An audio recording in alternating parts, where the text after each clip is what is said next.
আপনারা কোর্টে কেন এসেছেন? ত্রিপুরা সরকারের মিনিস্টার টিঙ্কু রায় উনি গত নির্বাচনে যখন এবিটিভি দিয়েছিলেন সেই এবিটিভিতে ওনার বিরুদ্ধে যে ক্রিমিনাল কেস আছে ফৌজদারি মামলা উনি উল্লেখ করেন।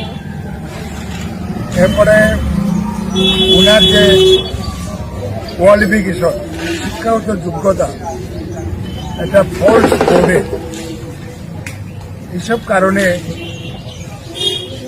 সিজিএম কোর্টে মামলা করেছেন আমাদের অ্যাডভোকেট নরসিংহ দাস এবং এই মামলা গ্রহণ করেছে এবং আজকে প্রথম তারিখে আগরতলা থেকে দুজন অ্যাডভোকেটও এসেছেন, পূজন বিশ্বাস এবং আমাদের টিঙ্কু মক, তারাও আজকের এই হিয়ারিংয়ে অংশগ্রহণ করেছেন। নেক্সটে সিজিএম এইটা প্রসেস করে কেস অ্যাকসেপ্ট হয়ে গেছে।